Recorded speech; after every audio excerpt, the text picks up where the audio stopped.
Right. ಸೂಕ್ತ ಸಂದರ್ಭ ಬಂದ್ರೆ ಬಿಜೆಪಿ ಜೆಡಿಎಸ್ ಇಂದ 25 ಶಾಸಕರು ಬರ್ತಾರೆ ಅಂತ ನೀನು ಹೇಳಿಕೆ ಕೊಟ್ಟಿದ್ದೀರಿ ಸರ್. ನಿಶ್ಚಿತವಾಗಿಯೂ ಕೂಡ ನಿಮ್ಗೆ ಗೊತ್ತಿದೆ.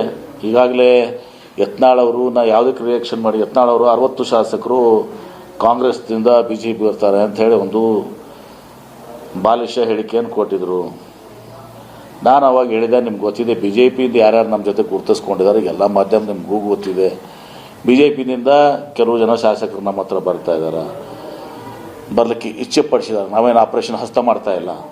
ಅದೇ ರೀತಿ ಜನತಾದಳದಿಂದ ಕೂಡ ಒಂದು ಗ್ರೂಪ್ ಒಂದು ದಿವಸ ಬರಲಿಕ್ಕೆ ಒಂದು ದಿವಸ ತಯಾರಾಗಿದೆ. ಹೀಗಾಗಿ ನಮ್ಮಿಂದ 60 ಶಾಸಕರು ಹೋಗೋ ಪ್ರಶ್ನೆ ಇಲ್ಲ, ನಮ್ಮಿಂದ 6 ಶಾಸಕರು ಹೋಗಲ್ಲ.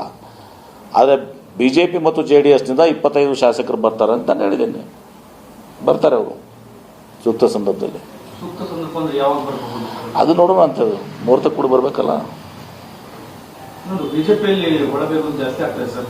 ಪ್ರಧಾನ ಕಾರ್ಯದರ್ಶಿ ಹುದ್ದೆಗೆ ಸುನೀಲ್ ಕುಮಾರ್ ಅವರು ರಾಜೀನಾಮೆ ಕೊಟ್ಟಿದ್ದಾರೆ. ನನಗೆ ಗೊತ್ತಿಲ್ಲಪ್ಪ, ಅವ್ರ ಪಕ್ಷದ ಆಂತರಿಕ ವಿಚಾರಗಳು ನಾನು ಕೇಳಕ್ಕೆ ಅವ್ರನ್ನ ಕೇಳಿ ನೀವು ಯಾಕೆ ರಾಜೀನಾಮೆ ಕೊಟ್ಟಿದ್ದಾರೆ ಏನಂತ.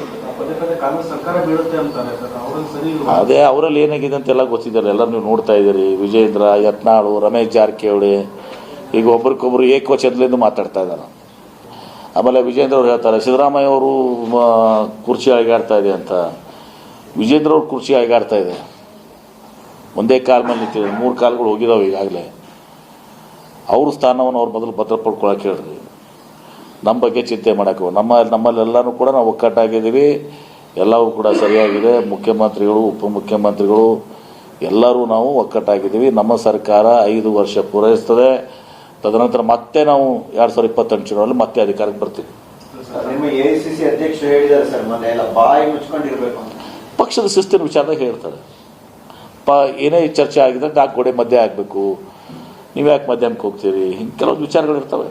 ತಪ್ಪಲ್ಲ. ಅವ್ರು ಹಿರಿಯರು, 50 ವರ್ಷ ಸುದೀರ್ಘ ಅನುಭವ ಇದೆ ಅವ್ರಿಗೆ. ನಮ್ಮ ವಯಸ್ಸು ಎಷ್ಟಾಗಿದೆ ಅಷ್ಟುವರೆಗೆ ರಾಜಕೀಯ ಅನುಭವ ಇದೆ.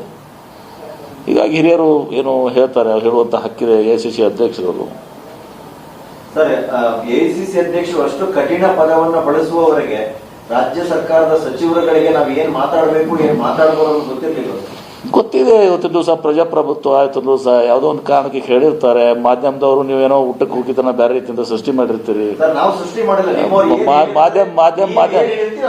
ನಾವು ಊಟಕ್ಕೆ ಹೋಗ್ಬಾರ್ದಾ ಹೇಳ್ತೀನಲ್ಲ. ಮುಖ್ಯಮಂತ್ರಿಗಳು ಇವತ್ತು ಸತೀಶ್ ಜಾರಕಿಹೊಳಿ ಮನೆಗೆ ಹೋಗಿದ್ದಕ್ಕೆ ಸುದ್ದಿ ಮಾಡಿದ್ರಿ. ಹಿಂದೆ ಅಶ್ವಥ್ ನಾರಾಯಣ ನಮ್ಮ ಮನೆಗೆ ಬಂದಿದ್ದು ಊಟಕ್ಕೆ ಬಂದಿದ್ದಕ್ಕೆ ಸುದ್ದಿ ಮಾಡಿದ್ರಿ. ನಾನು ಹೇಳಿದ್ದೀನಲ್ಲ, ಬರೀ ಮುಖ್ಯಮಂತ್ರಿಗಳು ನಾನು 2 ಸಲ ಕರೆದು ನಮ್ಮ ಮನೆಗೆ ಬಂದಿದ್ದಾರೆ. ಕೂತು ಚರ್ಚೆ ಮಾಡಿದ್ರು ಅಂತ ಸುದ್ದಿ ಮಾಡಿದ್ದಾರೆ ಸರ್.